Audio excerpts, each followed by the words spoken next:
What is going on, friends? Sean Don coming back with a technical analysis.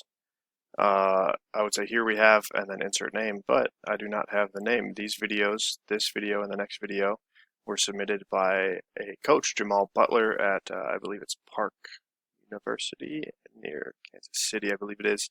Did check up on their T-first results, and he only has two athletes throwing the weight, so I assume it's either Kanice or Naya. I think by the look at the throw, I would guess it's Kanice. Looks a little farther, looking at their PRs and stuff. Also 2 turns versus 3 turns. So speculation here, but yeah. So I'm gonna review these videos for Jamal and give him some tips. So yeah, if you are out there watching this video and you yourself are a coach or an athlete and you want some technical advice, some input, some in-depth technical analysis, then go check out my website, gripandrip.co. Check out the coaching services page, sign up for an in-depth technical analysis just like this. Or if you want some more in-depth programming and coaching and some really nitty-gritty details to get you to throw further, then check out the throws programming. That seems to be the best bet nowadays for helping athletes out. Pretty quick return on investment with the specific drills and everything that I give you to do throughout the week. So yeah, check out my website, gripandrip.co. All right, let's get into it. Let's take a look at what I assume is Kanice, but I'll just address Jamal in this video because I don't want to mess it up. So looking at this video, like I said, pretty solid 3-turn. Sling start, bump start is always the way to go, I think, for most people when it comes to the weight. Pretty solid patience, pretty decent orbit, pretty good release. So like a pretty decent looking throw. And I'm not sure if there's going to be a ton to break down, but definitely there's going to be some things that I think will help out. So from the start. All right, bring it back to the left, bring it back to the right. As you can see, she does a good job of kind of bringing it around her. As I did some technical analysis videos last week, you saw that a lot of those people brought the ball straight forward and backwards. I do think you need to get a little bit of rotational energy in the throw here. So the fact that she's bringing it across her body kind of rotationally is pretty good. And then, yeah, a little bump start off the hip. As you can see, she's very open to the right side of the cage, right side of the sector. Towards 270, and then off that bump start, you will see here, Jamal, that she has the tendency to sit down and then drop the hands down, drop the ball down a little bit. All right, and it's not a huge issue based on what the rest of the throw looks like, but I do think if off this bump start, she did not think about sitting down, as you can see, boom, drops the hips, and the hands are a little bit low. As you can see, it comes off the hip, and the hands almost drop to almost knee height, balls down past the knees. I'd rather see her keep this same sort of hip height that she has. So as you can see, she's pretty stable in the hips. She could have a little bit bend in the knees, as you can see as she goes back. You can see a slight bend in the knees. But as soon as it comes off this hip, keep your hip height kind of more or less the same. Keep your knees kind of the way they are. Like I said, the sit down is kind of, in a way, you're giving to the ball, you're giving to the implement, you're giving to the weight, and that kind of kills your tension and connection a little bit. So she just would be a little bit more stable, feel a little bit more tension if she kept the same hip height and then cast the ball wide out to the right, which she does. As you can see, she's getting the ball out to the right, but it's just a little bit low. It comes off the hip. She sits down, the ball drops down, and then this isn't necessarily the most stable position to be working from. And like I said, giving to the ball, giving to the implement a little bit, just kind of kills tension and connection. So you want to have that tension from the ball continue to grow throughout the whole throw, which it looks like it does, but I think it would just be a little bit more efficient, a little bit more stable, a little bit more consistent if she just didn't drop this hip height and sit down. And if she also got the ball up and flatter a little bit more, ball up and out away from the body instead of, like I said, kind of dropping it down. But outside of that, that's kind of the first big thing that I saw. But like I said, she is pretty patient through entry. You can see, even though the hips are back away from the ball, she's starting from heel turn. So heel turn, hips back away is kind of just the way things go. There is a little bit of leading here with the left foot, left leg, left side in general. It's very subtle. This sign's kind of in the way, but not a big deal. But you can see that left side, that left shoulder specifically, is pretty stable as the ball goes through zero. She is leading it a little bit.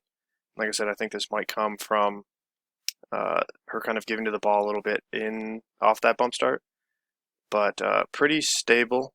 And then, like I said, you just see that left side opening up and guiding the ball around the left a little bit. You can see it, especially if you look at that left foot.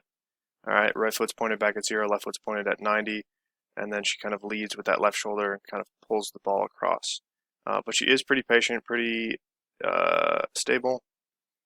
Just that left side's leading a little bit, and then when she goes to put that toe down, you can see she pops up just a little tiny bit. So all kind of brings back to that bump start and the kind of sitting down.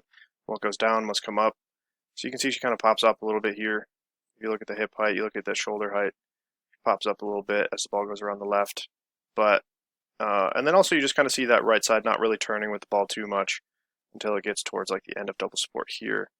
So that right side kind of isn't really doing too much at the start of the throw, but based on how this entry looks, that left side kind of leading, that's kind of typical. If the left side's leading, that right side's really not doing much. It's just kind of along for the ride. So off this bump start, try to think about working that right hand wide out to the right, working that right leg and that right hip, in addition to the left side working. It needs to be balanced. It needs to be a balance between the left side and the right side. And right now it just looks like it's a little left side dominant, so she pops up a little bit, comes through single support, and it looks like she has a pretty good orbit out left. Like I said, that right leg's just a little bit behind. And then as she goes to catch, you can see she steps around.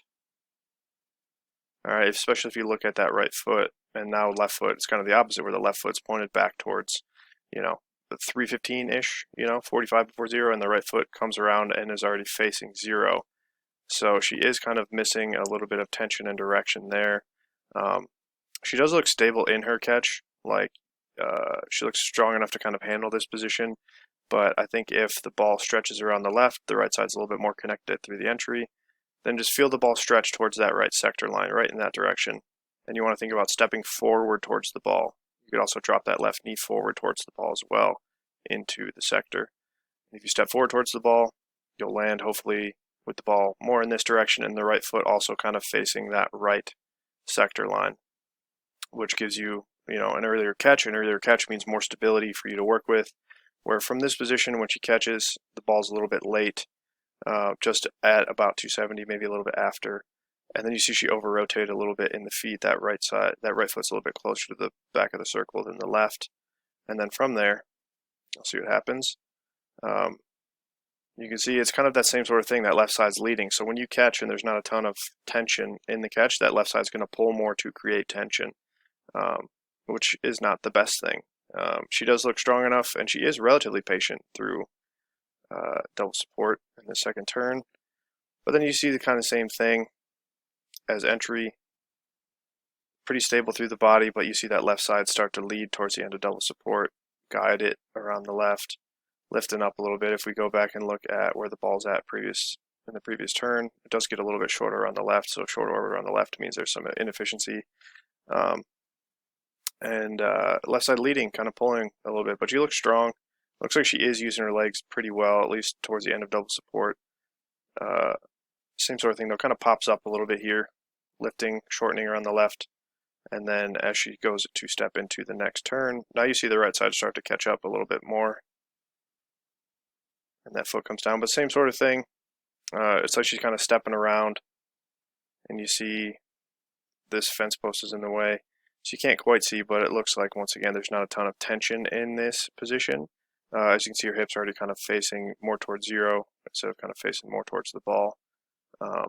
And just catches a little bit late again. And you can see the big thing is the right leg is kind of straight and stiff. Ideally, you want to have that right foot more underneath you, kind of on the ball of the foot, where it looks like you can't see it, but it looks like she lands kind of on her heel, so she plants that heel first. And then same sort of thing, an object in motion stays in motion, so she starts the throw kind of leading with the left, and it kind of continues to be that way as the throw goes on. You can see that head and left side leading, especially as the ball gets just past 0, kind of leading there, and you see kind of the same thing. That left foot opens up a little bit early, right foot picks up a little bit early, she pops up, especially in this left leg here. And you see same sort of thing, ball's getting shorter on the left. I don't really need to go back because you saw at the start of the throw the ball was out here, a little shorter in that previous turn, and then now even shorter going into the final turn. But pretty long relaxed arms, pretty good connection through the arms. They're not getting tighter, which is a good thing, but just popping up a little bit, right side a little bit behind, She catches it, and because she does pick up early here, she is able to catch earlier and have the ball more in the direction of the sector. The right foot's more underneath her. You can see she does kind of pop up with the ball and then kind of settle down, but she looks strong enough to pull out of it, which she does. And like I said, the finish looks pretty nice. You know, she's throwing the ball out into the sector, is extending up a little bit. You can see this right side kind of getting into it a little bit. She finishes out, and she's pretty balanced. So good finish there. But yeah, kind of everything I said earlier in the video, just to run through it one more time. Don't sink down at the start. Feel that right side working a little bit more, so that right arm, that right hip, that right leg. Cast the ball out to the right and be a little bit more patient and try to, you know, you can think about having a focal point, what would be this sign, or maybe something behind the circle, or maybe even a little bit more off to the thrower's right side view, like 30, 45 degrees before zero. And then think about holding your head, holding that head position, letting the ball pass, and then make sure you feel that right side and right hip working the ball.